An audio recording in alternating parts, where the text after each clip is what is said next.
ನಾನು first of cinema ನೋಡಿದೆ devil. ಈ ಸಿನಿಮಾದಲ್ಲಿ ಡೇರ್ ಅಂಡ್ ಡೆವಿಲ್ ಅಂತ ಹೇಳಕ್ ಇಷ್ಟಪಡ್ತೀನಿ. ಇಲ್ಲಿ ಡೆವಿಲ್ ಅವರೇ, ಡೇರ್ ಅವರೇ, ದರ್ಶನ್ ಅವರು ತುಂಬಾ ಚೆನ್ನಾಗಿ ಮಾಡೋರೆ. ರಾಮನ್ ಅವರೇ, ರಾವಣನ್ ಅವರೇ, ಕೃಷ್ಣನ್ ಅವರೇ, ಕಂಸನ್ ಅವರೇ. ಈ ಪಿಕ್ಚರ್ ತುಂಬಾ ಚೆನ್ನಾಗಿ ನಿರ್ದೇಶಕರು ಡೈರೆಕ್ಷನ್ ಮಾಡಿದ್ದಾರೆ. ಏನೇ ಒಂದು ಕೊರತೆ ಅಂದ್ರೆ ದರ್ಶನ್ ಇಲ್ಲ ಅಂತ ಒಂದೇನು ಕೊರತೆ ಆಯ್ತಾ ಇದೆ. ತುಂಬಾ ಚೆನ್ನಾಗಿ ಮಾಡಿದೆ. ಅಂದ್ರೆ ಫ್ಯಾನ್ಸ್ಗೆ ತುಂಬಾ ಇಷ್ಟ ಆಗೋ ಸಿನಿಮಾ. ಟೋಟಲಿ ಫ್ಯಾನ್ಸ್ಗೆ ತುಂಬಾ ಇಷ್ಟ ಆಗುತ್ತೆ. ಫ್ಯಾನ್ಸ್ಗಳು ಎಂಜಾಯ್ ಮಾಡ್ತಾರೆ ಸಿನಿಮಾ. ತುಂಬಾ ಚೆನ್ನಾಗಿ ಮಾಡೋರೆ. ಸಿನಿಮಾ ಚೆನ್ನಾಗಿದೆ, ಇಷ್ಟ ಆಯ್ತು ನನಗಂತೂ.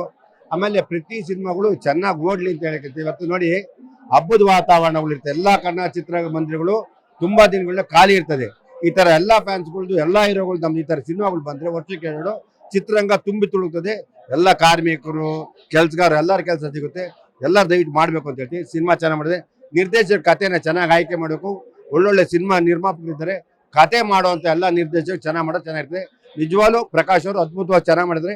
ಪೈಸಾ ವಸೂಲಿ ಸಿನಿಮಾ ಡೇರ್ ಅಂಡ್ ಡೆವಿಲ್. ನನಗೆ ಈ ಸಿನಿಮಾ ಇಂಟ್ರೋಗಿಂತ 15 ನಿಮಿಷ ಪಿಕ್ಚರ್ ಸ್ಟಾರ್ಟ್ ಆಗಿ ಒಂದು ಗಂಟೆ ಆದ್ಮೇಲೆ 15 ನಿಮಿಷ ಬೇರೆ ತರ ಫೀಲ್ ಕೊಟ್ಬಿಡ್ತು. ಇವ್ರೇನು ಅದೇ ತರ ಮಾಡ್ಬಿಟ್ಟಿದ್ರೆ ಇನ್ನೊಂದು ಕಾಟೇರ ಮೀರ್ ಇರೋದು ಅಂತ ಹೇಳಕತ್ತೀನಿ. ಅದೊಂದು ಸಿನಿಮಾ. ನನ್ನ ಸಿನಿಮಾ 1 ಗಂಟೆ ಎಂಟರ್ಟೈನ್ಮೆಂಟ್ ಅದಾಗ 15 ಇಂಟ್ರೋಗಿಂತ 15 ನಿಮಿಷ ಫೀಲ್ ಕೊಡುತ್ತೆ. ಏನೋ ಬರ್ತದೆ ಅಂತ. ಅದಾದ್ಮೇಲೆ ಬೇರೆ ತರ ಮಾಡಿದ್ದಾರೆ. ಯಾಕಂದ್ರೆ ಸಿನಿಮಾನ ಕಥೆಯ ಸುಲಭವಾಗಿ ಮಾಡೋದು ಕಷ್ಟ ಇವ್ರಿಗೆ. ಯಾಕಂದ್ರೆ ಡಬಲ್ ಆಕ್ಟಿಂಗ್, ಡ್ಯೂಯಲ್ ಆಕ್ಟಿಂಗ್ ಎರಡಕ್ಕೂ ಮಿಸ್ ಆಗ್ಬಾರ್ದು.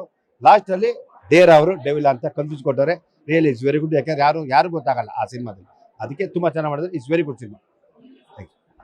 ಲೇಟೆಸ್ಟ್ ಹಾಗೂ ಇಂಟ್ರೆಸ್ಟಿಂಗ್ ಸುದ್ದಿಗಳಿಗಾಗಿ ಬಾಸ್ ಟಿವಿ ಕನ್ನಡ ಚಾನೆಲ್ನ ಸಬ್ಸ್ಕ್ರೈಬ್ ಮಾಡಿ. ಹಾಗೆಯೇ ಬೆಲ್ ಐಕಾನ್ ಪ್ರೆಸ್ ಮಾಡಿ. ಇದರ ಜೊತೆಗೆ ಫೇಸ್ಬುಕ್, ಇನ್ಸ್ಟಾಗ್ರಾಮ್, ಎಕ್ಸ್ನಲ್ಲೂ ಮಿಸ್ ಮಾಡದೆ ಫಾಲೋ ಮಾಡಿ.